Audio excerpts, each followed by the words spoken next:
This story is titled, Mom and Dad Forced Me to Pack My Bags as a Teen. You'll come crawling back soon? She laughed while he slammed the door. I vowed never to return. Years later, my phone blew up with their desperate messages. Hey everyone, this is the first time I'm sharing my story online. I've been holding on to it for years, but I figured writing everything down might help me process what happened. Maybe it can even help someone else going through similar family issues. It's time to finally get it all out. My name is Nathan, and I'm 19 now, but this story begins when I was 16 during my sophomore year of high school. I grew up in a small town in Michigan, where expectations were clear and futures seemed predetermined. I never was the perfect son my parents wanted me to be. My dad worked at a manufacturing plant, and my mom was a receptionist at a dental office. We weren't rich by any means, but we lived comfortably enough. From as early as I can remember, my parents had this whole life planned out for me. Get perfect grades, go to a university like my dad did, marry some nice girl from our neighborhood, have exactly 2 kids, and live their version of the American dream. There was just one massive problem with their plan. I absolutely hated school. It wasn't because I was dumb. I actually got decent grades when I put in the effort. What I didn't know at the time was that I had ADHD, which wouldn't be diagnosed until later. Sitting still for hours listening to boring lectures felt like literal torture to me. My mind would race, my legs would bounce, and I'd find myself staring at the clock, watching each agonizing minute tick by. What I actually loved was working with my hands, building things, fixing things, creating something tangible. When I was 15, I spent an entire summer helping our neighbor Thomas renovate his basement. It was the first time in my life I felt genuinely good at something. I'd come home covered in dust and sweat, but with this sense of accomplishment I never got from acing a test. My parents absolutely hated it. Every time I mentioned going into construction or learning a trade, my mom would get this pinched look on her face. Like I had just announced I wanted to become a professional dumpster diver. My dad would launch into these lengthy lectures about living up to my potential and how people like us don't work with their hands. Looking back now, I realize they were completely obsessed with appearances. They wanted to brag about their son with a fancy degree, not their son in work boots and a hard hat. Things got increasingly tense at home. I started working part-time at the local hardware store after school, partly because I enjoyed it, but also because I had this gut feeling I might need to save up money. My grades started slipping because honestly, I stopped caring. Every dinner turned into an argument about college applications, my future, or why I was throwing my life away. The constant pressure and criticism made me withdraw further, creating a vicious cycle that only intensified their concerns about my future. The breaking point came in March, about 8 weeks before graduation. I had been accepted to State University, an application my parents had basically filled out themselves. But behind their backs, I'd been looking into a trade program for construction. The program was cheaper, shorter, and actually taught skills I wanted to learn. When I got accepted with a partial scholarship based on a portfolio of projects I'd put together, I felt a mixture of excitement and dread. I knew I had to tell my parents. I decided to break the news over dinner, which turned out to be the worst mistake ever. As soon as I mentioned trade school, my dad threw his fork down so hard it bounced off his plate. My mom immediately started crying. Not just tearing up, but actually crying, like I had just told her I had a terminal illness or something. What followed was the worst fight we'd ever had. My dad started calling me ungrateful, saying I was spitting in the face of all their sacrifices. My mom kept repeating how disappointed she was, saying she couldn't understand where they went wrong with me. I tried explaining why I was excited about the trade program, how it aligned with my interests, how I'd already secured a partial scholarship, how this could lead to a career I'd actually enjoy. But my dad cut me off mid-sentence and said something I'll never forget. "No son of mine is going to waste his life like that," he said, his face red with anger. "If you're too stupid to see the opportunity you're throwing away, then maybe you're not the son we thought you were." I completely lost it. Years of bottled-up frustration came pouring out as I told them I was sick of living my life to fulfill their dreams. I reminded them that I was almost an adult and could make my own choices. I told them they never actually listened to what I wanted. We were all yelling by this point, and things got really ugly. I said some things I'm not proud of, but they said worse. Finally, my dad told me that if I wasn't going to follow their rules and their plan, I could get out of their house. I think he expected me to back down, to apologize and fall in line. I didn't. I went upstairs to my room, grabbed an emergency bag I already had packed, I had a gut feeling something like this might happen, and stuffed in as many clothes as I could fit. I grabbed my laptop, my saved cash, around $1,500, and my important documents, birth certificate, social security card, and a few other essentials. Thank God for my paranoia that had led me to prepare for this possibility. When I came downstairs with my bags, my parents looked shocked. It was like they couldn't believe I was actually leaving. My mom started with, "You're making a huge mistake, and you think you know everything at 16, shaking her head in disbelief. My dad just stood by the door, arms crossed, looking like a statue, his face completely emotionless. As I walked toward the door, my mom called after me, "You'll be back begging in a month. You have no idea how hard the real world is." She had this smirk on her face, the kind that just breaks something inside you. My dad didn't even look at me. He just slammed the door as soon as I was out. I stood on the front lawn, feeling completely numb. It started raining, because of course it did, as if the universe needed to add some movie-level dramatic flair to the moment. I remember thinking to myself, well, this is some movie-level dramatic shit happening right now. The reality of my situation hadn't fully hit me yet. I pulled out my phone and called my friend Oliver. His parents were actually decent humans, unlike mine, and I needed a place to crash. Those first few days were a complete blur. I was still in school, trying to graduate, while simultaneously figuring out where to live, how to eat, and basically how to be an adult overnight. I couldn't focus on anything during those first weeks. I kept having these sudden moments where I'd realize, holy shit, I'm homeless. I found myself having panic attacks in the school bathroom, struggling to breathe as the reality of my situation hit me in waves. But one thing kept me going through it all: pure, stubborn anger. There was no way in hell I was going to prove my parents right. I wasn't crawling back no matter what. Oliver's mom was a godsend. She helped me apply for emergency aid since I was technically an unaccompanied minor. The school guidance counselor actually listened to me, one of the few adults who ever did, and helped me figure out what I needed for legal emancipation. I got more hours at my hardware store job and picked up a second job washing dishes at a local diner. Surprisingly, the hardest part wasn't even the practical stuff. It was the emotional weight of it all.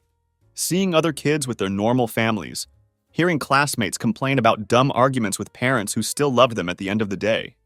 It made me realize just how messed up my family was. Most parents don't kick their kid out for wanting to go to trade school. The way they made their love conditional wasn't normal, though it had taken me years to understand that. About 3 weeks after leaving, my mom texted me. It wasn't to apologize or to ask if I was okay. The message simply read, "When you're ready to apologize and accept our help with our conditions, you can come home." I didn't even respond. A week later, my dad called and left a voicemail saying essentially the same thing. They were so sure I would fail, just waiting for me to come crawling back so they could say, "I told you so." I graduated high school while still living on Oliver's couch. My parents showed up at the ceremony, probably just to keep up appearances in front of their friends and the community. They tried talking to me afterward, but I just walked away. I had nothing to say to them. By June, I had saved enough for an apartment. I moved in with 2 other guys in Lansing. The place was an absolute dump. My roommate Dylan worked nights, so I barely saw him. The other guy, Marcus, I'm pretty sure was dealing something, but he paid his rent on time and minded his own business, so whatever. The apartment had roaches that would actually wave at you when you turned the kitchen light on. The shower would randomly go ice cold mid-rinse, nothing like screaming while shampoo runs into your eyes. The walls might as well have been made of paper. I knew way too much about the neighbors' relationship drama. But here's the thing. It was mine, or at least 1/3 mine. No one could kick me out as long as I paid rent. That security, as minimal as it was, meant everything to me. I was working 2 garbage jobs, hardware store in the evenings and the diner on weekends. Between that and trade school, I was sleeping maybe 4 hours a night. My diet consisted basically of ramen noodles, eggs, and whatever leftover pancakes or fries I could snag from the diner. I lost about 25 pounds those first few months and probably looked like a walking corpse most days. The weirdest part was seeing Instagram posts from kids my age living their best lives. College parties, family vacations, all that normal stuff. While I was trying to figure out if I could skip doing laundry for another week because the laundromat took quarters and I needed those quarters for the bus. My parents tried reaching out a few times, but it was always with the same energy. When was I going to stop this nonsense, come home, accept their help, and follow their plan? They never once asked if I was okay. It was like, "Hey, Your teenage son is living in a roach motel, maybe check if he has food? Nope. Just when was I going to admit I was wrong and crawl back? My dad actually showed up at the hardware store about 3 months after I left. I was restocking light bulbs when my coworker said some dude in khakis was asking for me up front. I peeked out and saw him standing there, looking so out of place among the paint cans and lumber. I hid in the stockroom until he left. I watched through the window as he stood in the parking lot for 15 minutes before finally getting in his car. He never came back. Things started to shift about 4 months into my new life. There was this regular customer at the hardware store, Gabriel, who was always buying supplies for different projects. One day, he needed help finding some specific parts, and I ended up not just finding them, but explaining exactly how to install them. I even drew him a little diagram on the back of his receipt to make sure he understood the process. It turned out that Gabriel did renovations and repairs, mostly kitchens and bathrooms.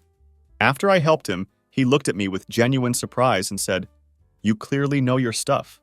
Then he asked if I'd ever thought about helping him on some jobs. The money would be better than what I was making at the hardware store, and it was actually related to what I was learning in trade school.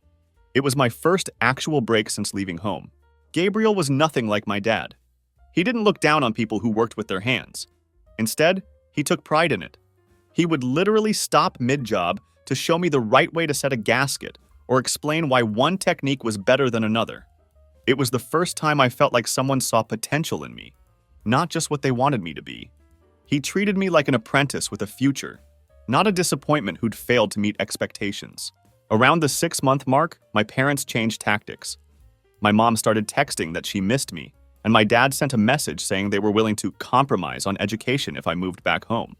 To be honest, it just made me angry all over again. Like seriously, they expected me to give up my independence just because they were now allowing me to make some choices?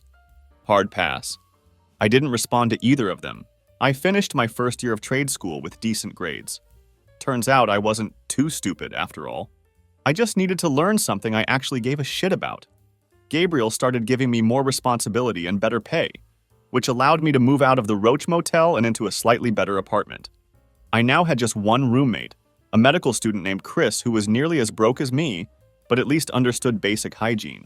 By the time I turned 18, I had gotten my first certification and was making okay money. It wasn't Instagram flexing money, but it was enough to buy actual groceries, pay bills on time, and even start putting a little aside for the future.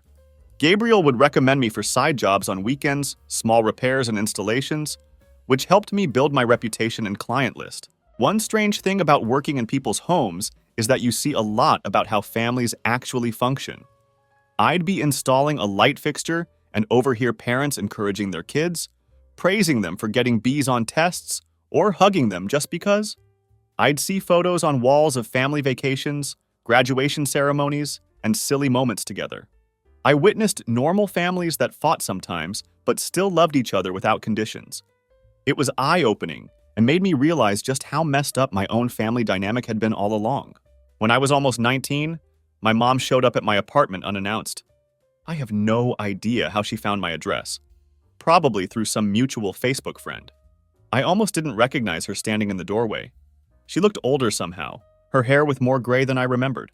I let her in because, well, what else could I do? The whole situation was awkward as fuck. She looked around my place with this expression, not quite disgust, but definitely mentally cataloging all the ways my life was inferior to what she'd planned for me. She asked surface-level questions about what I was doing and how I was living, but then got to the real reason for her visit.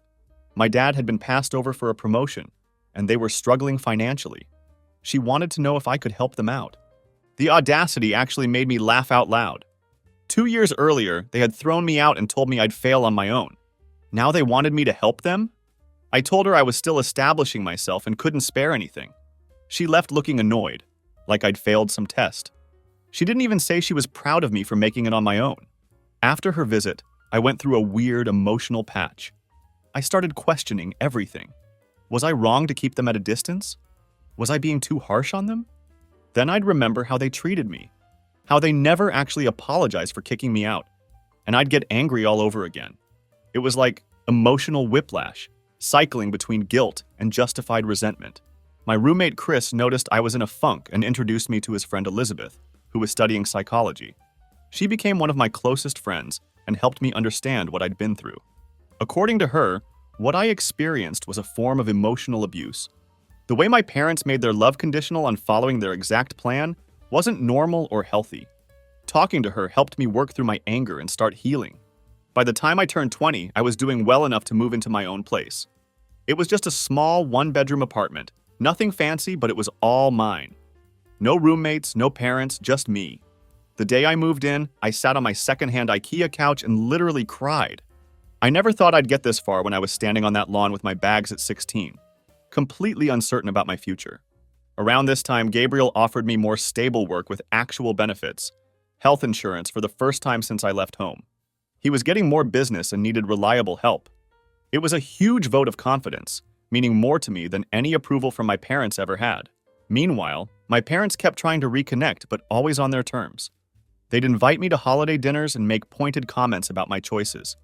They'd offer help, which I never accepted, but always with strings attached. Every interaction left me feeling drained and angry. Eventually, I started limiting contact to occasional texts and maybe one visit a year, which was all I could handle emotionally. What they never seemed to understand was that I was actually building a decent life. It didn't look anything like what they had planned, but it was good. I had work I enjoyed that paid the bills. I had friends who accepted me for who I was. I was building something real, something that was mine, not a life dictated by someone else's expectations. By the time I was 22, I had completed additional certifications and had become Gabriel's go-to guy for certain projects. We worked well together, and he started talking about bigger opportunities down the road, possibly even a partnership if things continued going well. That's also when I met Kate. She needed repairs done in her apartment, and Gabriel sent me to take care of it. She was smart, funny, and didn't take any of my bullshit. We started dating, and for the first time, I let someone really know me. All the baggage, all the history with my family.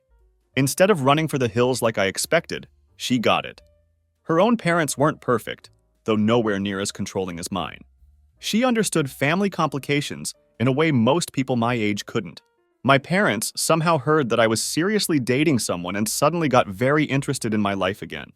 They started following me on Instagram after years of practically ignoring my existence. They wanted to meet Kate and play happy families. I kept them at arm's length.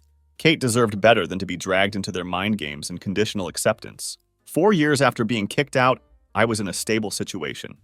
I had my own place, I was in a healthy relationship, and I had built a life entirely on my own terms. My parents' prediction about me crawling back within a month couldn't have been more wrong. But my story doesn't end there, because just when I thought I had finally moved beyond their shadow, things were about to get complicated in ways I never saw coming. By the time I was 23, my life had settled into an almost normal rhythm. I was bouncing from job to job, gradually building experience and putting money aside whenever I could. Nothing glamorous, mostly grunt work, but it paid the bills and kept me moving forward. That was enough for me. Stability after years of uncertainty. My apartment was this tiny studio where the kitchenette barely fit a mini fridge and microwave, but it was mine. No roommates, no parents, just me and my secondhand furniture. I had created a space that was completely my own, decorated exactly how I wanted without anyone's judgment or criticism. One night, I was scrolling through Facebook like a boomer when a notification popped up. My cousin Hannah had tagged me in a photo from some family gathering I obviously wasn't at. I didn't think much of it until I noticed my parents in the background. My mom was wearing that fake smile I knew too well, and my dad was mid-sentence, probably telling one of his same 5 stories he always recycled at family events. But what caught my eye was the weird thing on the table next to them, a framed photo of me from my high school graduation. I stared at the screen in disbelief. These people had kicked me out, barely reached out except when they wanted something, and now they were displaying my photo like we were some happy, functional family? What kind of alternate reality was this? I called Hannah right away, my heart pounding with confusion and anger. When she picked up, I asked about the photo, trying to keep my voice steady. "Oh yeah," she said casually. "They talk about you all the time. They're always telling everyone how proud they are of you." The audacity of it was staggering. I swear it was like living in some alternate reality where they hadn't told me I'd be crawling back within a month of being on my own, where they hadn't made it clear that their love was conditional on following their exact life plan for me. Around this time, I met Kate again. It wasn't in some romantic movie way. We were both in line at a local store that was taking forever to check people out. We started bitching about the self-checkout machines always being broken, and the conversation just flowed from there. She had this way of talking with absolutely no filter, just raw thoughts straight from her brain to her mouth. We exchanged Instagram handles and started texting. Things just clicked between us in a way I hadn't experienced before. On our third date, we ended up talking about families. I opened up about my situation, expecting the usual awkward, "that's rough" response that most people give when they don't know what to say. Instead, she told me about her stepdad, who had a similar controlling vibe. Not as extreme as my parents, but she got it in a way most people didn't. That night, we stayed up until 3 a.m. just talking. It was the first time I didn't feel like my family drama was some dark secret I had to hide. A few months into dating Kate, my water heater decided to die a dramatic death. I came home to find water seeping under my bathroom door and had to shut off the main valve. I spent 3 days taking ice-cold showers at the gym while waiting for my landlord to fix it. Kate suggested I stay at her place, but it felt too soon to take that step. That independent streak I developed over the years was hard to shake. I'd gotten used to handling problems on my own, no matter how uncomfortable. Around this time, my old high school friend Oliver got engaged. I received an invitation to his wedding, which brought up a mix of emotions. I hadn't seen most of these people in years. To be honest, I was nervous about what they'd think of me. Would they see me as the guy who failed? The one who didn't go to college? The one who disappeared from their social circles? But when I showed up with Kate, everyone was just normal. They asked what I was up to, seemed genuinely interested when I explained my jobs, and there was no judgment, no comparisons to some imaginary life I should have had. It was refreshing to be taken at face value, to have my choices respected without having to justify them. Then came an awkward moment at the wedding. Oliver's mom pulled me aside, the same woman who had let me crash on her couch right after I got kicked out. She told me my parents had been asking about me. Apparently, they had run into her at the grocery store and spent a good 20 minutes fishing for information. Where was I living? What was I doing? Was I doing okay financially? That last question immediately set off alarm bells in my head. Sure enough, a week later, my mom texted me out of nowhere. "Nathan, your father and I are having a small gathering for Memorial Day. It would be lovely if you could come. Bring your friend if you'd like." Not girlfriend, but friend. Like she couldn't acknowledge that Kate was important to me. The timing seemed suspicious, coming right after they'd been asking about my finances. I showed Kate the text, and she just raised an eyebrow and said, "So they want something." She didn't need to be a mind reader to see through their sudden interest in reconnecting. I decided to go, partly out of curiosity and partly because I was still seeking the closure I'd never found. Kate came with me for moral support, even though she warned me. This has disaster written all over it, Lowell. Walking into that house was surreal. Everything looked exactly the same furniture, the same photos on the walls, now including that graduation pic of me. Even the same smell of Mom's weird vanilla cinnamon air freshener that always gave me a headache. But I felt like a visitor, not someone coming home. It wasn't my space anymore. It hadn't been for years. The small gathering consisted of just my parents, an aunt and uncle, and my dad's work friend Ben and his wife. Everyone acted super normal, like I was just a son who'd been away at school or something, not someone who had been kicked out and told never to come back unless I followed their exact life plan. The entire time, I kept waiting for the other shoe to drop. It finally came after dinner. My dad pulled me into his study, that sacred space I was never allowed to enter as a kid without explicit permission. He started with small talk about the economy, how things were tough all over, then finally got to the point. He had been downsized at work after 27 years at the same company. They had replaced him with some kid with a fancy degree who would work for half his salary. The irony wasn't lost on me. After all those years of pushing me toward college, now he was bitter about college grads. He didn't outright ask for money, but he kept hinting at their temporary difficulties and how families should support each other in hard times. I just sat there thinking about the night they threw me out, about my mom's smirk and her certainty that I'd be back begging within a month. All I could manage to say without unleashing years of resentment was that I'd think about it. Kate and I left soon after. In the car, she just looked at me and said, "Well, that was the most passive-aggressive dinner I've ever survived." Her bluntness made me laugh despite the tension I was feeling. Over the next few weeks, texts from my mom became more frequent. She'd ask how I was doing, whether I'd thought about what my dad mentioned, and if I needed their old dining table since they were updating the house. Translation: selling furniture to pay bills. It was all carefully crafted to sound casual, but the desperation was evident between the lines. Meanwhile, my life was actually on an upswing.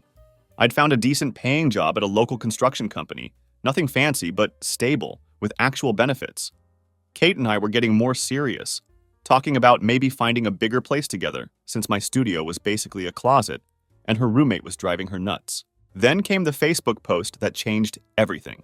My mom wrote this long, dramatic post about hard times and trusting God's plan during unemployment. It was obviously a fishing expedition for sympathy and help. The comment section was full of relatives and church friends offering prayers and support. What really got me was the last paragraph of her post. "We're so blessed to have our son Nathan supporting us through this trial. Family truly is everything." I nearly choked on my coffee when I read that. I hadn't agreed to anything. I hadn't given them a dime. Yet here she was, publicly announcing that I was financially supporting them. The comment section was filled with relatives and friends praising what a good son I was, how they had raised me right, how wonderful it was to see a child supporting parents in need. I called her immediately, my hands shaking with anger as I dialed. When she picked up, I asked what the hell that post was about. She acted surprised by my anger, saying she was just expressing gratitude for emotional support and that people had assumed the rest. But I knew exactly what she was doing, creating public pressure so I'd feel obligated to help. It was manipulation, pure and simple. That night, Kate found me hunched over my laptop, making a spreadsheet of my finances, trying to figure out if I could afford to help them without derailing my own life. She sat down next to me, took my hand, and asked a question that hit me hard. "What would you tell a friend in your situation?" The question stopped me cold. If someone told me their parents had kicked them out at 16, barely contacted them for years except when convenient, and were now expecting financial support, I'd tell them they didn't owe those people anything. I'd tell them that family means more than DNA. It means consistent support, respect, and love without conditions. I made my decision that night. I texted my mom that I wouldn't be providing financial support. I acknowledged that what they were going through was tough, but reminded her that I was still building my own life, still recovering from being thrown out as a teenager. I suggested some local resources for job seekers and financial assistance, the same ones I had to use years ago when they kicked me out. Her response was a single "okay," followed by silence for 3 weeks. Until yesterday, when my phone exploded with notifications, texts, calls, voicemails, all from my parents and various relatives. Apparently, my parents' financial situation had gone from bad to worse. My dad still hadn't found work, and they were facing possible foreclosure. Somehow, this had all become my problem to solve. My aunt left a voicemail saying, "I needed to step up and be the man your father raised you to be." The irony of that statement made me laugh out loud, in a way that probably wasn't entirely healthy. My father hadn't raised me to be anything. He'd thrown me out before I'd even finished high school. Kate and I stayed up late talking about it, about boundaries, family, obligations, the difference between forgiveness and forgetting, about what I could live with both emotionally and financially. She didn't tell me what to do. She just helped me think through all angles of the situation. I still don't know exactly what I'm going to do. Part of me wants to help because, despite everything, they're still my parents. I know what it's like to face housing insecurity, to worry about where you'll sleep next month. But another part of me remembers standing on that lawn with my bags, remembers my mom's absolute certainty that I'd fail without them. The roles have completely reversed now, in a way neither of us could have imagined 7 years ago. Back then, they thought I couldn't survive a month without them. Now they're the ones who can't manage without me. I'm not sure if that's karma or just the universe's twisted sense of humor. I'm going to meet them tomorrow, alone at a coffee shop. Neutral territory. I've got some conditions in mind if I decide to help, and boundaries that will not be crossed again. Life's weird. 7 years ago, they thought I couldn't survive a month without them. Now they're the ones who can't manage without me. The day before a big meeting with investors, I got a frantic call from my mom. At first, I ignored it. To be honest, I was way too busy prepping my presentation and dealing with last-minute details. This meeting could be a game changer for my career, and I needed to focus. But then she called 4 more times in a row, followed by calls from my aunt and then my cousin. Something was clearly up. When I finally answered, my mom was crying so hard I could barely understand her. After she calmed down a bit, she told me that my dad had been laid off again. But this time, the situation was worse. They were 3 months behind on their mortgage, their car had just died, and now they'd received an eviction notice. They had 2 weeks to come up with the money or they would lose their house. I sat there in my office, staring at the wall of awards and certifications I'd earned over the years, feeling nothing. No, that's not quite right. I felt annoyed. Annoyed that after everything, after 7 years of building my own life, they were still pulling the same shit. Still expecting me to drop everything and rescue them. The timing couldn't have been worse, right before the most important meeting of my career. I told my mom I'd call her back and hung up. I just sat there for a while, trying to process everything. Kate came into my office, immediately sensing something was wrong. After I explained the situation, she didn't tell me what to do. She just asked me how I wanted to handle it. That's one of the reasons I love her so much. She respects my ability to make my own decisions. I made the decision to deal with my parents after the investor meeting. One crisis at a time. I turned my phone off and focused on my preparations, trying to put the family drama out of my mind. This meeting was too important to jeopardize with distractions. The meeting went well, like, surprisingly well. The investors were impressed with my portfolio and plans. They asked tough questions, but I was prepared for them. By the end, they were talking about potentially backing not just this project, but future ones too. It was literally everything I had worked for since that rainy night when I stood on my parents' lawn with nowhere to go. When I turned my phone back on afterward, I had 27 missed calls, not just from my parents, but from aunts, uncles, cousins, and even people I barely knew. My voicemail was full, and Facebook Messenger was blowing up. My mom had mobilized the entire extended family to pressure me into helping them. I drove home feeling a weird mix of emotions: pride about the meeting, anger about my family's tactics, and this creeping sense of obligation I couldn't quite shake. I'd been raised to believe family comes first, and despite everything that had happened, that programming ran deep. When I walked in the door, Kate was on the couch with her laptop. She had this look on her face, part concern, part, "You're not going to believe this." She turned her screen toward me, and I saw what had her looking so dismayed. My mom had posted another long, dramatic thing on Facebook about how they were losing their home and how certain people, gee, wonder who, had forgotten that family comes first. She didn't name me directly, but everyone knew who she meant. Several relatives had commented with things like, "I'm sure Nathan will help when he sees this, and family is everything, and he'll come through." I stood there reading the comments on Kate's screen, feeling my blood pressure rise with each one. They were trying to publicly shame me into bailing them out. After everything they had put me through, they still thought they had the right to manipulate me like this. I decided right then that enough was enough. I was done with vague boundaries, occasional help, and strained holiday visits. It was time to either fix this relationship for real or end it completely. I texted my parents saying I would meet them tomorrow at their house. Just me, them, and 7 years of unresolved shit. That night, I barely slept.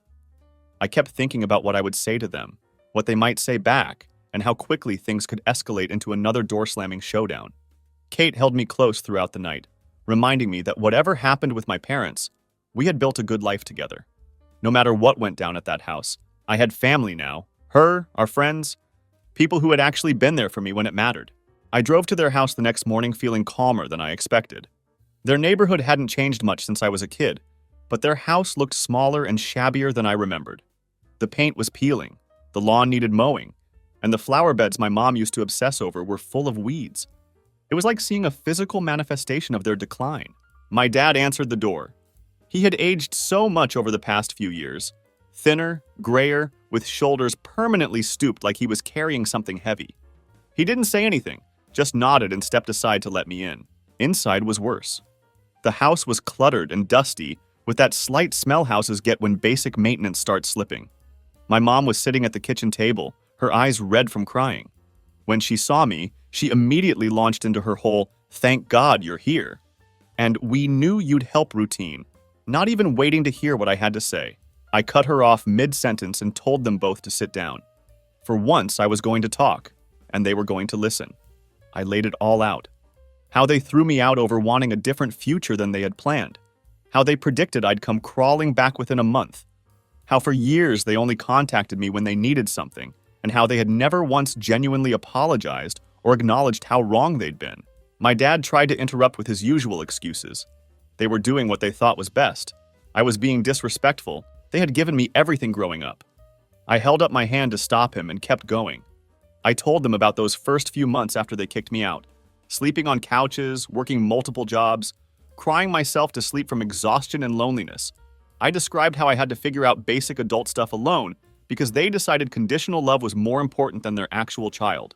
My mom started crying again, saying they had made mistakes but they were still my parents, and family has to stick together. That's when I really lost it. I asked where this family sticks together attitude was when I was 16 and homeless. I pointed out that they only seemed to remember we were family when they needed my help, not when I needed theirs. The conversation went in circles for a while. They would apologize vaguely, then immediately follow with justifications or turn it back on me, classic narcissist playbook. Eventually, I got tired of it and laid out my terms. 1. I would help them avoid foreclosure this one time, but after that, they needed to downsize to something they could actually afford. 2. They had to take down the manipulative Facebook post and tell everyone they were working through their financial issues privately. 3. If they wanted any relationship with me going forward, we all needed to start therapy together, not for reconciliation necessarily, but for establishing honest communication and proper boundaries. 4. They needed to understand that my life, my relationship, and my choices were mine. Any future support, emotional, financial, whatever, would depend on them respecting that. I expected arguments, guilt trips, and the usual tactics. Instead, my dad just looked defeated, like he finally realized he had no cards left to play. My mom was harder to read. She kept looking between me and my dad, like she was waiting for him to fix this somehow. Finally, they agreed to my terms, not enthusiastically, but they agreed. I wrote them a check for the mortgage back payments on the spot, not because I owed them, but because I wanted to close that chapter and move forward on my terms. As I was leaving, my dad followed me out to the porch. For a second, I thought he was going to try one more guilt trip. Instead, he said something that actually caught me off guard. You turned out all right. Better than all right. Not how I pictured, but you did good. It wasn't a full apology. It wasn't even close to making up for everything. But it was possibly the first genuine thing he'd said to me in years. I didn't respond right away. I just stood there on the porch where he'd slammed the door in my face 7 years ago. Finally, I just said, I know, and walked to my car. In the month since that confrontation, it's been complicated. They've kept their end of the bargain so far. Therapy is awkward and difficult, but necessary. They're looking at condos and smaller houses that better fit their current financial situation. The Facebook drama got cleaned up after my mom posted a vague statement about resolving family matters privately. It's all small steps, but steps nonetheless. I don't know if we'll ever have the kind of relationship that other people have with their parents. There's too much water under that bridge. Too many years of conditional love and manipulation. But at least now we're building something based on reality, not manipulation and denial. What I do know is this. That scared 16-year-old kid standing in the rain with nowhere to go? He did all right for himself. He built a life on his own terms, found people who love him unconditionally, and eventually stopped letting his parents' rejection define him. The other night, I was lying in bed with Kate when I finally deleted all those missed calls from my phone. They'd been sitting in my notification center for weeks, a digital reminder of my parents' desperation. As I watched them disappear one by one, I felt something I hadn't expected. It wasn't satisfaction or vindication, but a quiet sense of closure. 7 years ago, they thought I couldn't survive without them. It turns out they were the ones who couldn't survive without me. And in the end, that realization was worth more than any "I told you so." Looking back on everything, I'm not angry anymore. Just sad for the relationship we could have had if they'd accepted me for who I am rather than who they wanted me to be. I'm sad for the years we lost, for the graduation celebrations and holidays that could have been filled with genuine joy instead of tension and resentment. But I'm also grateful for the journey, as difficult as it was. Being kicked out at 17 forced me to find my own path, to discover my own strength, and to build a chosen family based on acceptance rather than conditions. I learned that sometimes the family you create matters more than the one you're born into. I don't know what the future holds for my relationship with my parents. The therapy sessions are revealing patterns and dynamics I never fully understood before.